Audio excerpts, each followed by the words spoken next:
power utility, Eskom has today released a notice that Stage 6 will remain in place until further notice. An indefinite period of Stage 6 load shedding has raised concern about the coming winter months when demand is expected to go up. For more reaction on this, we are joined by former Executive Manager of Eskom and former Senior Executive of City Power Johannesburg, Vally Padayachee. Very good evening to you, Mr. Padayachee. Thank you so much for speaking to us. Just to hear from you your thoughts on Stage 6, what exactly it is, not only according to Eskom's own definition, but how it's rolling it out at the moment. Good evening, Sabiso, and a very good evening to your viewers as well, and I'm glad to be back. Yes, Stage 6 load shedding indefinitely. I think that's in essence, it means that the gap between supply and demand has been reflected on a certain amount of megawatts, and that megawatts could not be met because there was a deficiency, and hence the load shedding. But Sabiso, let me explain as best as I can, and maybe I'll also use my hat as the chairman of the NRS Association of South Africa. It's an association that comprises the Munich's, Eskom Holdings, South African Bureau of Standards, NERSA, and we produce specifications, and one of the critical specifications is NRS 048 Part 9, and why I mentioned that, it regulates load shedding. And in terms of that specification, where all utilities need to adhere to, because it's a mandated document, Edition 2, the load shedding, how it's worked out at a very high level is that national control system operator monitors or tracks the demand on an hourly basis throughout the day, throughout the week, etc.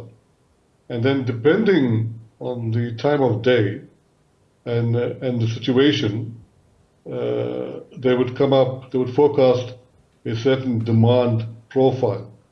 And then based on the demand profile, at a very high level again, they would subtract or take out the critical loads, like hospitals and sewage pumps, etc.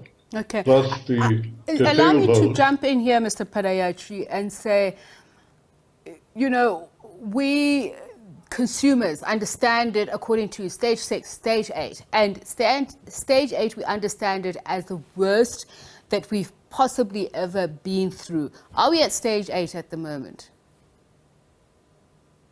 No, in fact, I was going to get to that, but maybe in the interest of time, let me jump to the point.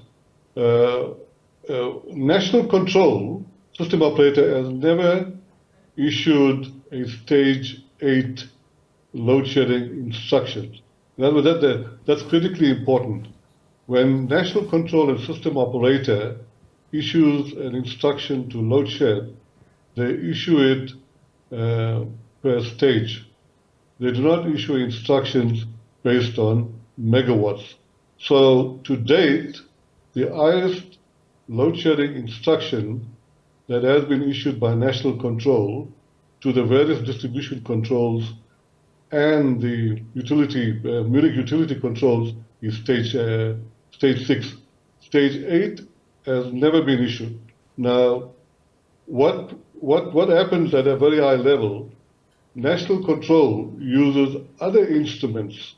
For example, they would tap into emergency resources, they would use curtailment, etc., to make up the deficiency. between the supply and demand. Yes, if you ask the question, if there were more than 6,000 megawatts, for example, for stage 6, that may have been reduced or taken off the grid, yes. But the stage that the public would be faced with is stage 6, but not stage 8. So just to repeat, when National Control issues an instruction, they issue it as per a stage level. Okay. And I'm and not in intrigued terms by of this megawatts. because stage 6 typically accounts for about 6.5 hours of load shedding.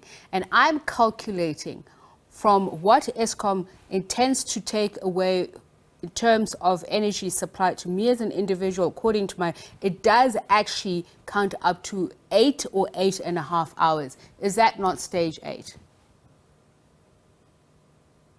Well, it's not. Let me be careful about this. It's not as per time. It's as per the stage, and the stage is determined by the deficiency. In other words, the amount of megawatts that needs to make up between supply and demand. Would you agree And that that's if that 7,072 megawatts? Well, realistically, yes, there could have been 7,000 megawatts taken off the grid, but the instruction that was given was stage 6, because the gap between that 7,500 megawatts and say 6,000 megawatts, National Control would have made that up through, as I said, through other instruments, including tapping into emergency resources, curtailing load. In other words, where key customers are asked to curtail the load. So Okay. yes, I think in reality that would happen, but the instruction is as per stage. Okay. According to Eskom's own definition, 7,072 megawatts equates to stage 8. But I'm curious about going into the winter months. Are we then likely to see what is then defined as stage 9? I think I will just clarify, as per NRS 048 Part 9, it's, I'm not sure about the Eskom definition, but it's not based on a straightforward mechanistic 1,000 megawatts per stage. It's based on, as I was explaining at the beginning, on 5% of the forecasted demand, with the curtailment and the critical loads taken off. And that 5% at the moment works out to about 800 megawatts per stage. And that changes depending on the time of day, whether demand would also change, Sipiso. All right. I do apologize, but unfortunately, that is all the time we had. Wish we had more time. Vally Padayachee, he is Senior Executive of City Power and a former Executive Manager of Eskom, just speaking to us about the experiences we're currently under and the alert notice issued by Eskom earlier on.